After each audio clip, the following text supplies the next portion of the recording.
외교적으로 보면 미치광이 전략 있잖아요. 그냥 우리가 뭐 김정은이랄지 푸틴이랄지 이런 사람들이 썼던 전략이 미치광이 전략 아닙니까? 미친 사람들이기 때문에 어떻게 건들면 극단적인 선택을 할 것 같아. 뭐 이런 거잖아요. 지난번에 장인수 기자랑 제가 방송에서 통화를 하면서 장인수 기자가 그런 이야기 하는 거예요. 이진숙 방통위원장 이후의 MBC 체제를 어떻게 생각하느냐. MBC 기자들이나 PD들이 어떻게 저항할 것 같냐. 저항을 해서 파업을 하면 당긴다는 거예요. 당길 것이다. 새로운 MBC의 경영진은 당길 것이다. 왜냐? 다 자를 수 있으니까. 다 자를 수 있으니까 당길 것이다. 요거는 미치광이 전략이거든. 그러니까 상식적이지는 않아. 그쵸? 이게 지금 뭐 언론장악, 방송장악 이야기가 나와서 과거처럼 2010년도에도 KBS, MBC 대규모 파업을 했습니다만은 물론 그때도 최대 규모로 잘렸기는 했습니다만은 방송 3사, YTN까지 포함해서 10명 정도였거든요. 잘린 사람이. 근데 다 자를 것이다. 다 자르고 다 새롭게 무슨 시용을 뽑든 누구를 뽑든 간에 해서 MBC가 완전히 그 방송사, 언론사로서 기능을 못하도록 MBC를 망가뜨리는 게 목적이지 MBC를 어떻게 자기 편으로 만드는 게 목적이 아니다. 요렇게 이제 장인수 기자는 경고를 하더라고. 근데 나는 이제 계엄 이야기가 이렇게 나오는 거 있잖아요. 그리고 이제 뭐 지금은 어떤 대규모 집회나 시위 이런 게 없고 사람들이 부글부글 끓기만 하잖아. 이게 일종의 이제 미치광이 전략 같은 것 같아요. 그래서 이 사람들 미쳤기 때문에 계엄이라는 말도 안 되는 30년 전 일을 할 수도 있는 인간들이야. 그러면 어떻게 되겠습니까? 시민들이나 언론인들이 위축되지. 우리는 잡혀갑니다. 위축 효과가 있거든. 우리는 잡혀갑니다. 잡혀갈 거라고 생각을 해요. 저도 가끔 그런 꿈이나 그런 상상을 해요. 그냥 마포 있는 제 사무실로 다 덮쳐가지고 그냥 다 방송 장비고 뭐고 없애버리고 군이나 뭐 이런 사람들이 군합발로 들어올 수가 있다. 국가보안법 위반으로. 1987이에요, 뭐.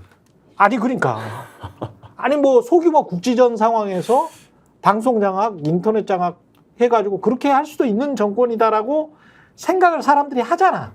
그리고 그렇게 믿는 사람들이 굉장히 많아지고 있다는 거는 그거는 이들이 지배나 지금 방식으로 통치하기가 더 쉬워질 수도 있겠다. 그거를 퍼뜨림으로써 그런 생각이 언뜻 드네. 네. 이게 그런 것까지 포함해서 황당한 인사일 수밖에 없는 게 네. 그런 생각을 혹시 한다면 그런 전망을 갖고 있다면 그것도 얼마나 황당하고 얼마나 말도 안 되는 일입니까? 근데 그거에 더해서 일반적인 인사 원칙에도 사실은 잘 납득 안 되는 인사인 게 뭐 처음에 말씀하셨지만은 지금 이 문제와 관련해서 신원식 장관의 경우에는 국가안보실장으로 보내야 될 인사가 아니고 이분도 경질을 시켜야 될 인사란 말이죠. 그러니까 지금 신원식 뭐 이제 신임 국가안보실장이 됐으니까 이분의 경우에는 최근에 아까 잠깐 얘기한 정보사 기밀 유출 논란 이런 게 있지 않습니까?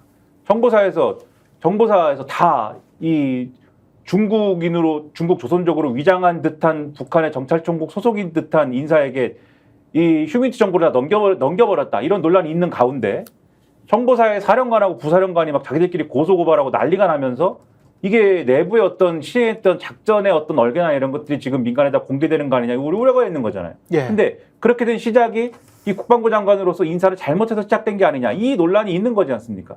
보통 부대에서 이런 일이 일어나면은 국방부 장관이 옷을 그냥 벗어야죠. 옷을 벗고 다른 데로 가야죠 그냥. 근데 이분을 용산으로 불러서 국가안보실장을 시킨다. 이것 자체가 일반적인 생각이 아닌 것이고 그러고 신원식 씨 완전 제가 뭐 이런 말을 쓰면 완전 호구인 게 오늘 보도를 보면은 네.